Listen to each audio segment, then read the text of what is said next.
On this edition of Natural Farming Systems in the South, learn how Paul and Alison Wiediger raise crops naturally while they raise marketing to new heights. It's marketing which drives the farm. The Wiedigers increase sales using everything from the internet to high tunnels. Their flair for promotion can be seen everywhere, right down to the name of their farm, Au Naturel.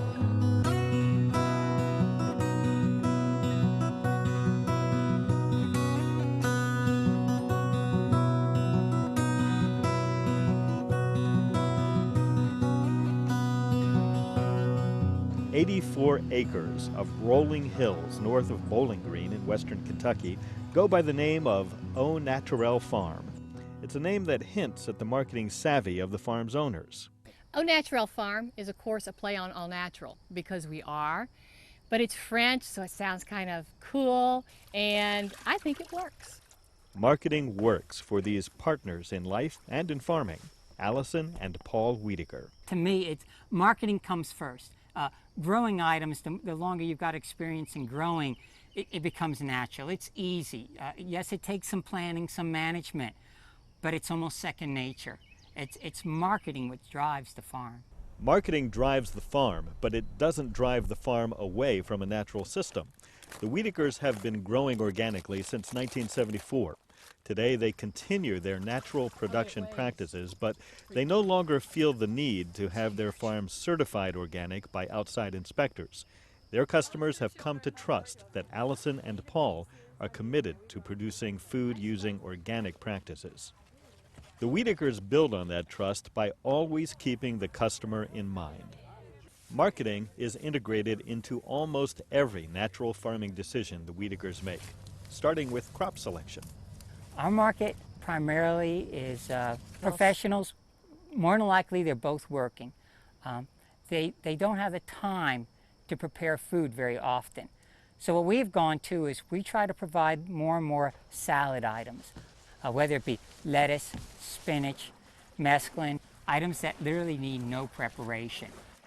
In addition to a diversity of vegetables, the Wiedigers grow a huge variety of flowers. We analyze every crop to see if it's profitable and to see how profitable it is. Because we have a limited amount of growing space, it's important to maximize the profit on every square foot that we grow. The Wiedigers maximize their profit and productivity with a diversity of natural farming techniques. We use contoured beds around our hillsides because we don't have enough flat lands. We try to not follow the same family of plants within 3 years. So if we've had a nightshade like tomatoes or peppers or potatoes in a place, we try not to follow with the same family for 3 years. Cover cropping really adds a lot to our farm. We do it primarily here in the fall. That way it's holding the soil in place over the winter. Next year when we turn it down, that root mass is going to add a lot of organic matter back into the soil. The folks at the farmers market are all conventional but us. And they will say, how do you get those beans to be so beautiful? We spray ours once a week and they don't look that good.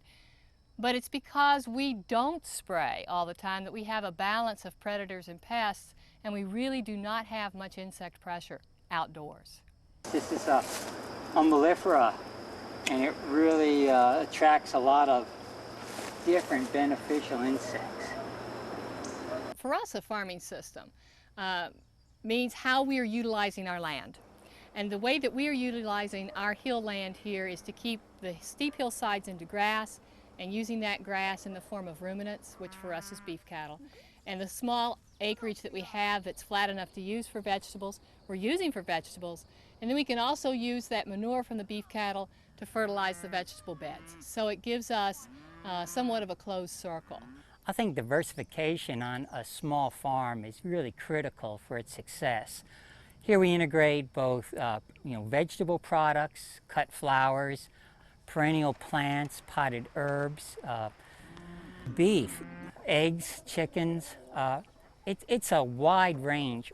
But what it does is it allows us to provide a lot of different items to our customer 12 months a year, and at the same time gives us a number of different profit centers.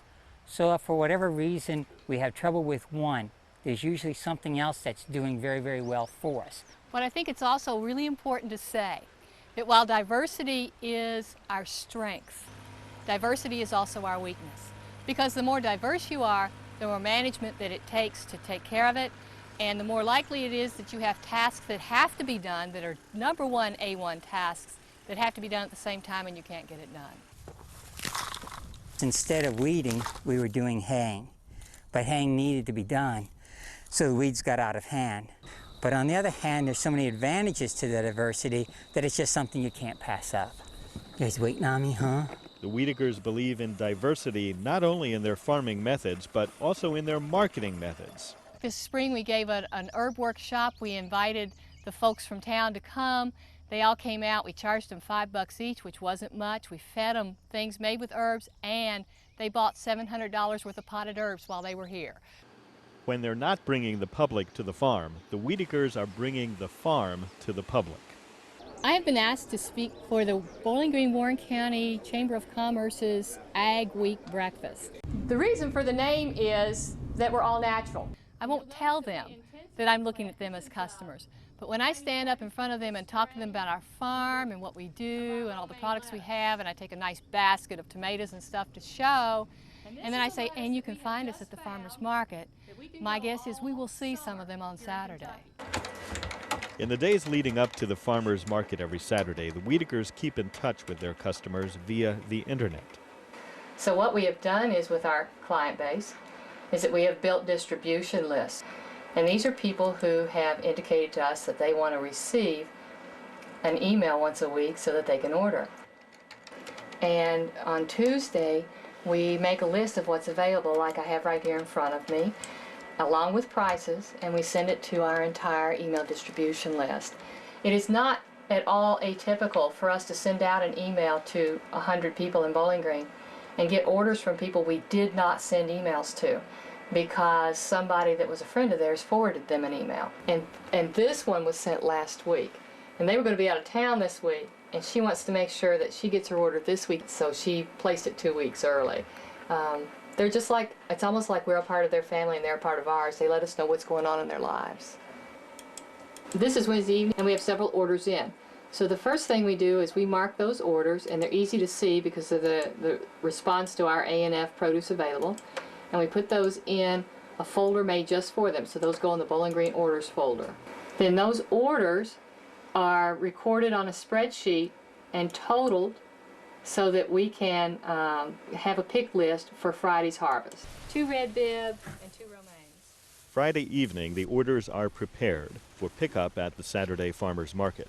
In the winter, the Wiedigers personally deliver to their customers' homes.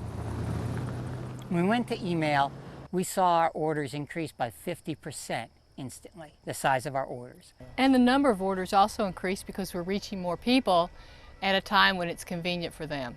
In addition to email, the Wiedigers also have a website. Most of our customer base are professional people, and I think a great many of them look at it probably several times a year just to keep in touch with us. The Wiedigers back up their promotions with plenty of produce. They have 2.5 acres of field-grown crops. They have 2,000 square feet of transplants in 2 heated greenhouses. But this is their powerhouse. 8,000 square feet of crops grow under the Wiedigers' 5 unheated high tunnels, or hoop houses. Behind us here we have a high tunnel, and it's a 20 by 96 growing space we can use 52 weeks a year. Once we have taken all of the measures that we take to build our customer list, this is the way we keep them. Every week, all year round, 52 weeks a year, we are tapping them and saying, hey, we have stuff for you to eat. Aren't you interested? Means we retain our customers. We're not having to reestablish a customer base every spring when the farmers market opens. They know who we are. Paul and Alison have written the book on high tunnels, literally. Their book explains every detail of how they build a high tunnel in about a week. That's without outside help and while doing their regular farm work. For a little more than $2,000, Paul and Alison can build a 2,000 square foot high tunnel that pays for itself within a year. Every 4 years, the plastic is replaced at a cost of about $500. High tunnel technology is simple but effective. 2 layers of plastic with a layer of air in between, inflated by a $5 fan. This is our inner layer. It's an IR, an infrared, which helps to reflect heat back inside the tunnel, and you can see through here there's a pretty broad area of air. You can see that's the outer layer out there. That's just a regular 4-year 6 mil plastic that's used for exterior cover. I think this Tough Light RIR really does a nice job reflecting heat back down inside the tunnel. But I think we really recognize the benefits of that during the winter months. You know, during the day, you know, we've seen days that are 15 to 20 degrees, relatively sunny out. It'll be 80 degrees in here. It's like working in, you know, May. And really, I think the greatest benefit is soil temperature.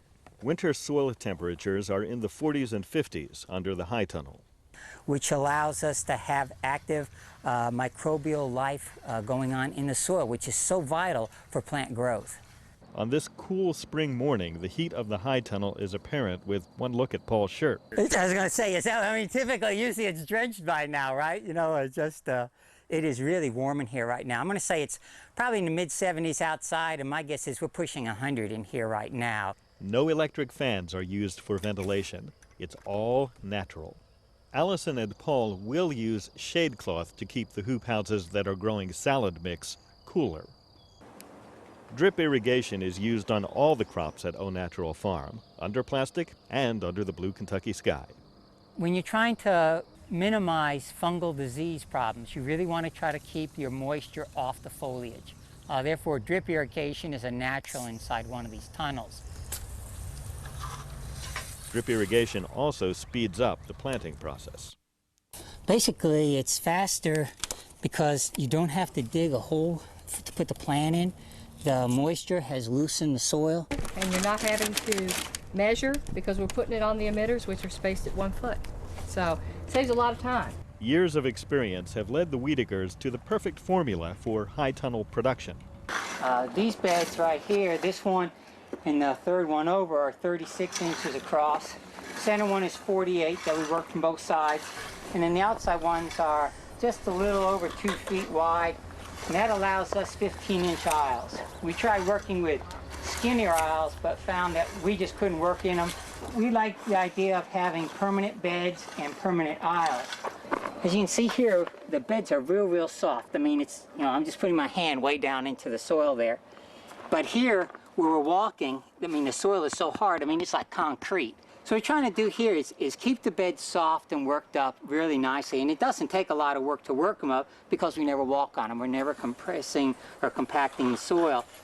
That allows the roots to spread out easily. It also allows oxygen and water to get down to the roots real easy. Year-round high tunnel production requires more fertilizer than is typical for Zone 6. We fertilize twice a year. We fertilize in the spring and we fertilize in the fall. A crop of mesclun may go in the summer. It takes 14, 15, 16 days from the time you seed it to your harvest. And at that point, we literally take it out and put another crop in right behind it. It's burning the organic matter out of it. You've got to keep putting more organic matter into that soil to keep it productive. The Wiedigers are conscientious about recycling their high tunnel plastic. When we take plastic down, we use it either here for other items on the farm, or what we found is a lot of guys that do concrete work need plastic. So it's used again and again in other projects, and that makes us feel a lot better. And it's a whole lot more sustainable to buy your lettuce in the winter from somebody who's growing it in a high tunnel and using a little bit of plastic than to buy lettuce that's been trucked 3,000 miles from California. For the Wiedigers, the advantages of high tunnel agriculture far outweigh the disadvantages. You don't have the rain splashing water up into the lettuce. The other advantage is, as long as you keep your weeds from growing to seed in the high tunnels, you have a lot less weed pressure on it. You've got a little bit of grass in here today, but that's about all. Doing it in the high tunnels, I'm going to say we probably can pick 95% of our tomatoes dead red ripe and bring them to market, which means they've had a chance to develop all of that great tomato flavor. Outside, it's hard to do. It really is. I'm going to say, my guess is probably 50% of the tomatoes make it to market grown outside like that. And the high tunnel helps the Wiedigers get an earlier crop. You can compare this to the tomatoes in the high tunnel, and these are easily going to be maybe 3 and even 4 weeks before they're ready to be picked. And flowers grown in the high tunnel have much longer stems. This netting is really important for the cut flowers in here. Most of the flowers grow a lot taller even than they would in the field. And without the netting, these tall flowers would lay over and then they would turn up like this, and then they're unusable as a stem. So we get these nice long stems, but we have to have the netting to support them. In our high tunnels, what we do is we plant cut flowers about the same time we plant tomatoes, and we plant them about March 15th. So when the market opens in May, we have cut flower bouquets. Again, it's capturing that market. Alison and Paul use their marketing flair to prepare for the weekly farmers market. They are rewarded with brisk sales and friendly faces. $5.15. It's called Capricorn. It's really good. $6.60. The bouquet is $5 1/4 with tax. 13, 14, 15, 5 is 20. Making bouquets attracts a crowd. Then everybody wants one that's just theirs. Appreciate it. Thank you very much. We appreciate it. Thanks a lot. Thank you. Well, I found out about it at the Chamber of Commerce Ag Breakfast yesterday morning. And I'll be back quite a few more times. I have to get here real early to get tomatoes, otherwise they go. We typically come with anywhere from 25 to 45% of everything we have already pre-sold. So that works out really nice for us. When you come to a market already knowing you've done so many dollars in sales, it only means every market's going to be a success, and that's a wonderful feeling. Hey, how you doing? You know, we talk about the type of marketing we do as relationship marketing. It's developing a personal relationship with a customer so that you're more than just another producer, you're more than just a store, you're more than just a place to buy. Thanks a lot. They're concerned about your welfare, and that helps us in so many ways. And I don't think it hurts a bit that they all think you're awfully cute. Well, I should charge them extra for that.